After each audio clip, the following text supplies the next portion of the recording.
Okay, well, I'm super excited to be here.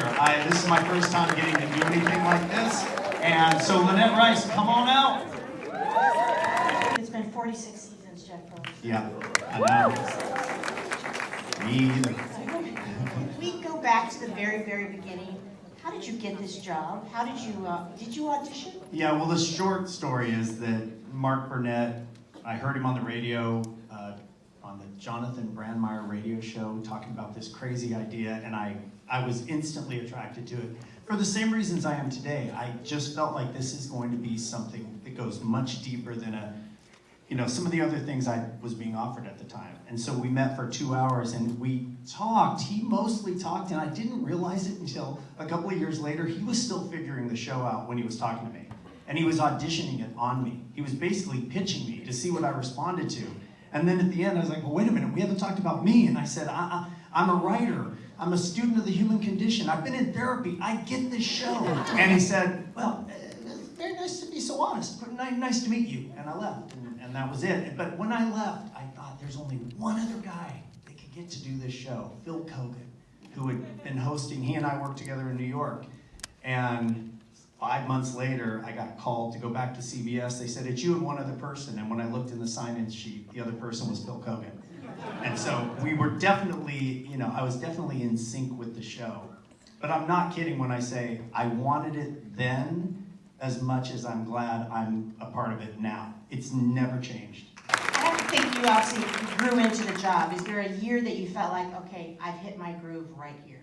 No, I'm still finding it, for real. In the beginning, Mark was really cool. If you're ever like working with talent, he gave me permission to find it myself rather than telling me how to say it or telling me where to stand because I have massive authority issues.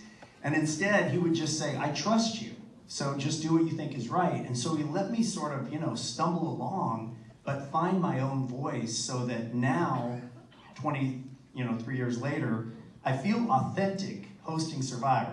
I'm naturally curious, and that's what I bring to it, and then I try to put myself from the standpoint of the audience. What would anybody wonder right now? Like, you're standing so weird with your hand on your hip. What is happening? Whatever that natural thing is. So the job is easy in that sense, but as I evolve as a human, I change how I host Survivor.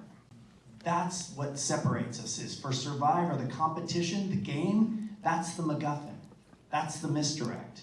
Is you come to play the game, and if you're a Survivor fan, you know what that means, to find an idol and to run off a big challenge and jump into the water and blindside somebody.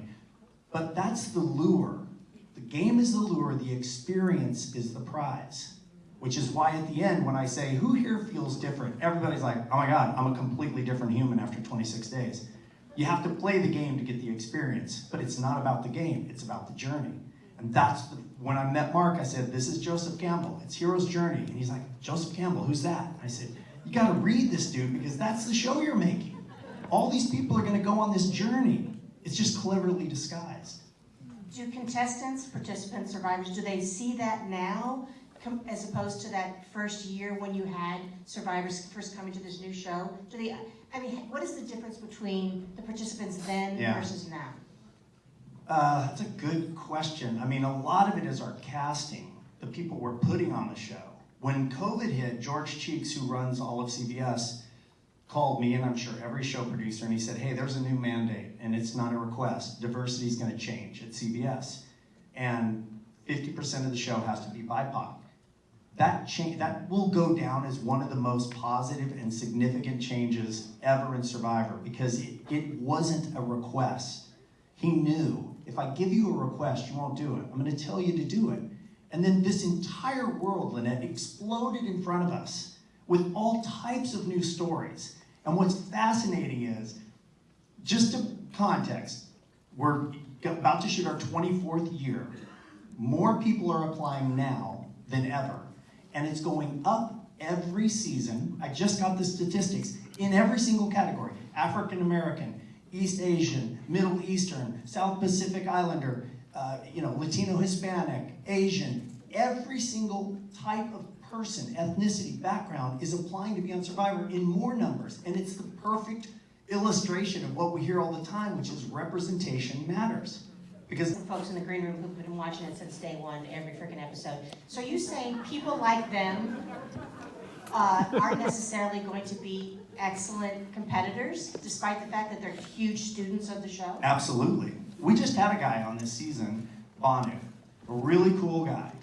And his story is he grew up in India living in a shelter that was worse than the shelter they're going to make on Survivor. And they don't make much on Survivor. I mean, it's some palm fronds. But he loved it, and for him it was important. It was a part of him understanding how he was going to be in America when he moved here. But he didn't know how to play. And they all saw it, and he was so bad that he started costing other people because now he has information, and he doesn't know I'm not supposed to share it, whatever the situation. And when he left, it was painful for him. And we produced and edited it as though it was a spiritual death, as though he was going through the 5 stages of grief. It sounds super corny, but if you go watch that episode, that's what you'll see. And if you look at the way we covered it with like a big drone shot, so you could just see him alone in the jungle as he looks up to God and says, why did you put me here if you wanted me to fail? So some people see that and they go, oh, what a goofball. I see it and go, that's real emotion. That's true vulnerability. He had this dream, and he has a relationship with his God, and he's asking, why did you put me here if I was going to fail? He's still asking these questions. That's why I still love Survivor, is that kind of stuff. But then the other side is, we'll be doing some long endurance challenge, which are incredibly painful. And in those cases, I am their biggest fan. I am the one saying, Lynette, hang in there longer. Just 5 more seconds. Just hang in there a little longer. Don't let that other person see you sweat. You don't let them see you sweat. Like, I want them to get the most out of this. So it's both sides. I'm ultimately a huge fan, but I love the interplay with the players. I love it when we banter. I love it when they talk back to me. I used to hear a lot in the early seasons, people would make the same mistakes.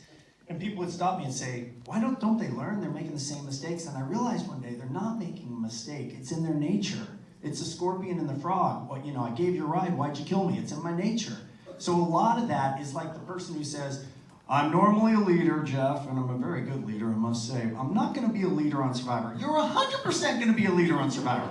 You're immediately going to tell them how to build the shelter because it's in your nature. But in terms of tribal, that's different. Tribal is $1 million event for somebody. Their shot at $1 million is going to be over. There's so much happening with sophisticated players where you say I'm giving something away, but what you don't know is I'm not. I'm sending a signal to the person down on the end to let them know I'm still with you. So you can never play this game and feel that you're safe because history says you shouldn't. The minute you feel you're safe, it's you. So instead, you're constantly looking down, whether it's really looking or in your mind you're listening. You don't want to look because you're afraid what you're going to give away. So that's why people, I don't think they're making mistakes. I think they're taking calculated risk at what I'm going to say is going to either put somebody off the scent that they're the one in trouble or send a signal to somebody I'm aligned with that we're still aligned. I'm going for this person.